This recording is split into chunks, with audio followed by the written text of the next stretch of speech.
Fala aí galera, bem-vindos a mais um vídeo de PC do inscrito aqui do canal e dessa vez nós vamos fazer aí o primeiro vídeo, com a nova alteração que eu propus no vídeo de quarta-feira para vocês e 92% das pessoas concordaram com essa alteração. É uma alteração bem simples, na verdade a gente vai ter aí agora dois PCs em um mesmo vídeo. Mas a gente não vai perder a exclusividade. Eu vou falar primeiro do PC do Luiz Fernando, que vai ser o de número 343, e depois vou falar sobre a máquina do Rafael Manarim, de número 344. Então, é isso, essa alteração vai nos permitir ter mais PCs mostrados numa única semana, e dessa maneira a gente pode agilizar o processo, e o PC de vocês vai ser mostrado mais rapidamente. E bom pessoal, vamos começar aqui falando sobre a configuração do Luiz Fernando. Vocês podem ver que eu já comecei com a foto de confirmação. Essa foto ela é muito importante porque é justamente o nome, Ela prova que a máquina é realmente de um inscrito que acompanha o canal. Então é bastante importante que vocês não esqueçam dela. E ela inclusive é um requisito para você estar participando do PC do inscrito. Bom, o gabinete do Luiz é um PCIe Beer. Esse gabinete ele é muito interessante, tem uma montagem, uma arquitetura interna muito boa, mas isso a gente vai falar um pouquinho depois. Primeiro vamos falar um pouquinho sobre o design dele. Ele leva um acrílico na tampa lateral que pega praticamente toda essa tampa. E principalmente para quem curte design com LED, fica bem bacana utilizar a fita de LED ali em volta do acrílico.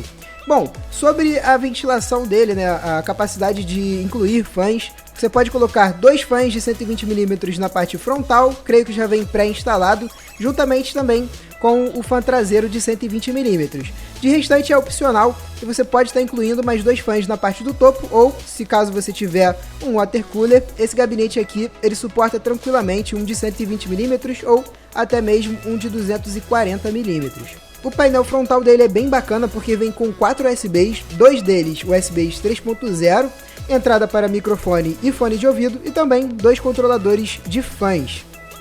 Já na parte de dentro, que vocês podem ver que nem precisa retirar a tampa lateral para poder rever, esse gabinete dá um suporte muito bacana para cable management, a arrumação de cabos fica excelente nele e o Luiz inclusive fez uma arrumação excelente. Outra característica bem interessante desse gabinete é o seu espaço interno. Por ele ter essa arquitetura dividida em dois, podemos dizer, sobra bastante espaço onde fica ali a placa de vídeo. Isso acaba auxiliando também na refrigeração e no fluxo de ar. A baia dos HDs desse gabinete, ela fica num outro compartimento, numa espécie de cover. Você tem a opção de colocar dois HDs de 3,5 polegadas. Isso daí pode ser um problema, para quem utiliza muito HD. E também dá suporte para 3 SSDs, no caso, ou algum disco de 2,5 polegadas, que nesse caso não são instalados em formato de baia, Ele tem uma caixinha para você encaixar o SSD na parte de trás e também duas furações perto da placa-mãe, que você pode estar adicionando SSDs. Ao lado dos HDs fica a instalação da fonte, ela fica na parte inferior. A fonte do Luiz é uma EVGA Supernova 850G2. Ela é uma fonte com selo 80 Plus Gold, que consegue ter uma eficiência acima de 87%, que é muito bom. Além disso, é uma fonte full modular, ou seja, você tem a opção de retirar os cabos que não são utilizados na configuração. Dessa maneira, temos uma quantidade menor de cabos dentro do gabinete atrapalhando.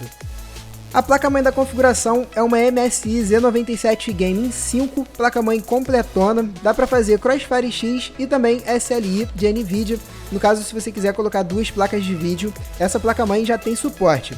O processador que ele está usando é um i5 4690K, processador desbloqueado para overclock. Ele está sendo refrigerado com o water cooler da Corsair H105. E na parte das memórias, nós temos dois módulos de 8 GB, uma memória da Kingston HyperX Fury com clock de 1866 MHz. Para fechar, a placa de vídeo dele é uma GTX 970 10GB, modelo Extreme Gaming WindForce, que no caso é o codinome da dissipação. Essa placa de vídeo é bem completa em termos de construção e também da dissipação, e tem um desempenho muito bacana nos jogos atuais, com certeza consegue rodar ali todos os jogos atuais em Full HD com uma ótima taxa de frames. Eu cotei a máquina do Luiz por R$ 5.600, lembrando que esse valor aqui ele é um valor estimado e pode alterar pra caramba conforme a data que esse vídeo está sendo postado. Sobre upgrades nessa configuração aqui, o único upgrade mais possível aqui que eu vejo, né, que é recomendado para a configuração dele, que no caso é bem completa e bem equilibrada, é a inclusão de um SSD, que vai dar uma otimização melhor no sistema dele, vai abrir mais rápido, carregar arquivos e também os jogos um pouco mais rápido. E talvez um outro upgrade futuro aqui para a configuração seria a inclusão de mais uma GTX 970 fazendo SLI, porém eu não recomendo muito por conta da má otimização que os jogos vêm tendo em utilização de duas placas de vídeo ao mesmo tempo. Mas enfim, belo PC do Luiz Fernando e muito obrigado por ter mandado as fotos aqui para participar do PC do inscrito. E agora, pessoal, vou falar sobre a segunda configuração do vídeo, que vai ser do inscrito Rafael Manarim, de número 344. Vejam que ele mandou os dois tipos de confirmação, né, de PC, e aí vocês podem até ter uma base de como funciona a questão da confirmação através desse PC do inscrito. E galera, a configuração do Rafael, na verdade, não tem gabinete. Ele fabricou uma bancada de acrílico que eu achei muito maneira. Eu já usei o meu PC numa bancada, então eu tenho uma certa experiência a respeito disso. Tem os seus prós e também os seus contras. A bancada ela é muito boa para quem está sempre mexendo na configuração e também para quem mora em locais mais quentes por conta da temperatura, né? Já que a bancada ela é toda aberta, normalmente o seu hardware fica um pouquinho mais bem refrigerado. Agora, em contrapartida, pega muita poeira, galera. Você vai precisar praticamente toda semana fazer uma limpeza para poder retirar a poeira que fica acumulando, principalmente na placa-mãe. E foi por essa razão que eu deixei de usar a minha bancada. Porque em época de eleição, né, principalmente, teve uma obra muito grande aqui na rua e, cara, a poeirada tava demais. Por isso que eu voltei a utilizar o meu gabinete que tava muito tempo largado, que é o Cougar Archon. Mas enfim, galera, gostei pra caramba do estilo da bancada dele, né? Ele utilizou, parece pelo menos, aquela parte metálica do gabinete que tem a furação para a placa-mãe e completou algumas partes toda em acrílico, que deu um visual muito bacana. A posição dos componentes para a bancada tá o ideal para a gente ter uma organização melhor. A única questão que eu observei é que na parte onde fica a fonte ele deixou pouco espaço. Dessa forma você pode acabar prejudicando um pouquinho a ventilação dela. E como vocês podem ver na imagem, a fonte é uma EVGA de 500 watts, uma fonte com selo 80 Plus branco e que tem ótimo custo-benefício. Ao lado da fonte ficam os dois HDs da configuração. No caso são HDs de notebook, né, de tamanho 2,5 polegadas. Um é de 320 GB da Western Digital e outro é da Seagate de 120 GB, provavelmente que ele reaproveitou de algum notebook. E ele não fez também, não idealizou nenhum tipo de baia para esses HDs. O kit que compõe a configuração dele, ou seja, a placa-mãe, processador e memória, é um FX 6300 de processador. A placa-mãe é uma igual a minha, que no caso é a Asus GM5A78LM e de memória ele tem dois módulos de 4 GB da Kingston HyperX Fury clock de 1600 MHz.